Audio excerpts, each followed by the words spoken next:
Hi, Cindy Cross here from the Post and Rail, and today I'd like to show you how to sow seeds. Now I know there's a lot of different stories out there, and I'm just going to get stuck straight in.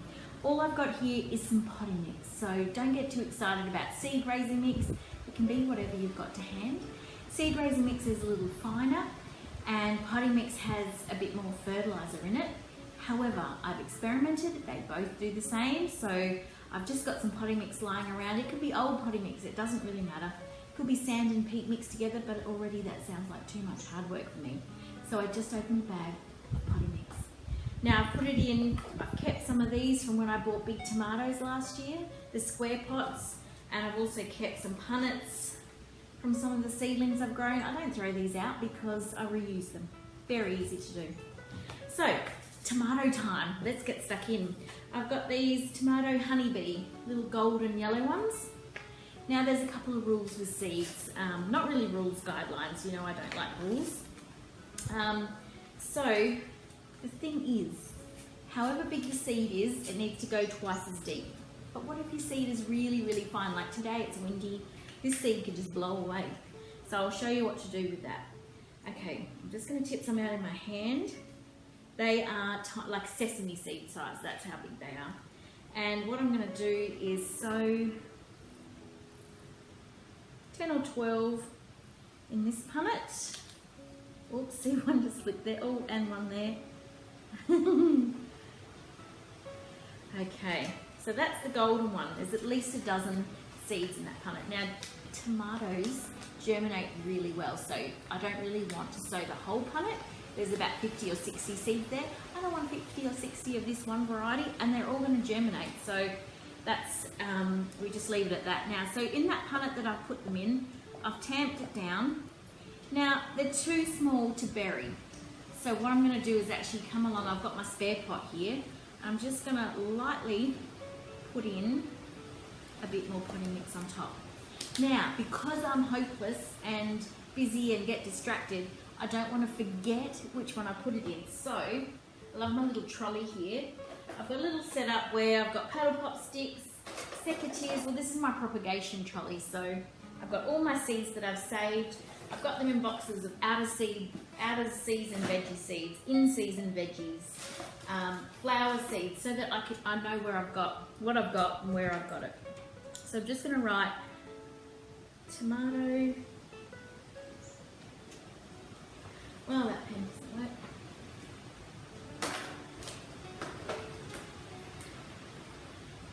Tom yellow cherry. Just so that I know as they're coming up to make sure I've got a mixture. So there you go. That's my little label in that one punnet. Next I've got oxheart. I love oxheart. They're the pointy ones at the bottom. So I'll open that packet up. Let's see how many seeds we've got here. 100 seeds. We don't want 100 tomatoes. Believe me, the first time I did this, I sowed a whole tray of the seeds and every single one came up and I was stuck with, well, you just feel bad once you've sown them. So once again, tip some out into your hand. A light sprinkling over a punnet. Okay. That goes back over. Just a couple there. That is all we need. So it's really simple. Just got to write that name back on it. Now these last, they've got an expiry date, but I can tell you I've had tomatoes germinate after 5 years. Probably not the 100% success rate, but still a really good success rate. So that one is oxheart. Let's do this. Tom oxheart.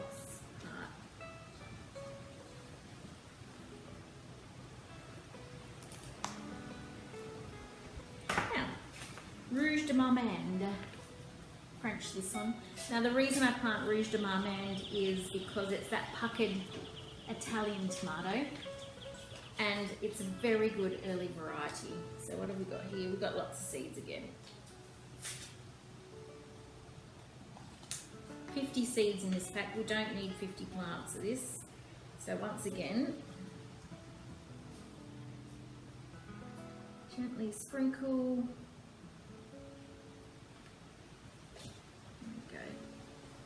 That is not hard work at all.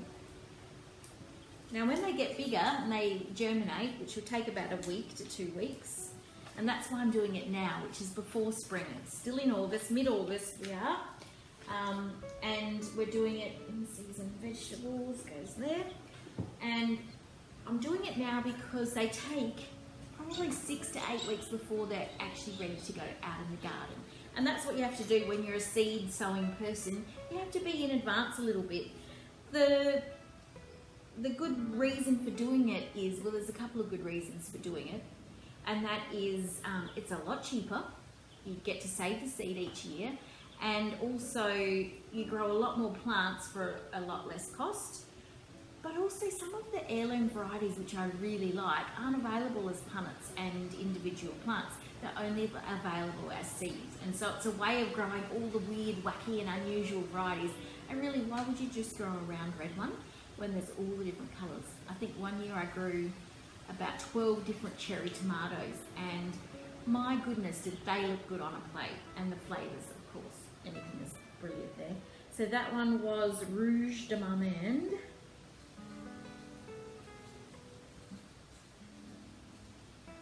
And so that's 3 punnets of tomatoes sowed. But what about other seeds? I'm going to show you. So here I've saved some broad beans from my own plants that I grew. I just let some beads hang in the pods and dry out on the pods, and then I potted them while they were dry in this bag. I've labelled them, so they're broad beans. So there's a big difference between a teeny tiny tomato seed and these great big whoppers.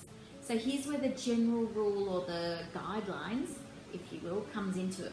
To sow a broad bean, twice the depth. So all you do is shove it in to the end, push it down with your fingertip to the knuckle. Now, you nearly get 100% success rate, of course, with these. Not my favourite vegetable, but some of the kids like them straight out of the pod. Just to top it up a bit because I've shoved it down, but basically, that's your broad beans planted. Now, that can be direct done on site also, which is good. But because I have lots of ants and bugs and, you know, I've got an organic garden, I like to sow everything in seed so I can see everything germinate and plant it out. For instance, this has started to work really well with carrots. And I'll show you one of the varieties. So I'll show you these. These are purple carrots. Tiny, tiny seed, and whenever I've sown carrot in situ, which means directly into the row, which is a really good way of doing it, but whenever I've done that, I've always had it patchy in the germination. And what I don't like about that is you've gone to the effort of sowing it, but there's a good foot where there's no carrot has not come up, and then there's a million carrots in one little section, and then another patchy bit. So what I have figured out in the last year is these carrots are smaller than a sesame seed. So I'm going to sow these in punnets, lots of them. They'll all germinate. They're very good germinating in punnets, where the ants won't eat them. They are delicious after all. So I'll sow 2 punnets of this purple carrot, that is oodles. Now I probably just sowed a couple of hundred there. Now if they all germinate, and mostly they will, whilst they're young, I'm actually going to transplant them out. And what I did last year is I actually removed them out of the punnet before they got too big and just sort of unfurled them into a row basically, so there was very little root disturbance. But what I ended up with was a perfectly filled row of carrots with no gaps and spaces, so it actually made use of the area, and I thought that was fantastic. So I'll just tamp them down. Top that with some more potting mix. Better write my labels, otherwise goodness knows what could be coming up. Perp, carrot, perp. Now I grow the purple carrots for a couple of reasons. I'll grow the yellow ones and the white ones and the orange ones as well, but mostly because it freaks the kids out, and it's much better for you, the purple ones. Don't boil them with your potatoes because everything goes browny colour. The purple colour comes out and stains everything, but absolutely gorgeous in a slaw, as a carrot stick, as a crudité, You can steam them, but just on their own.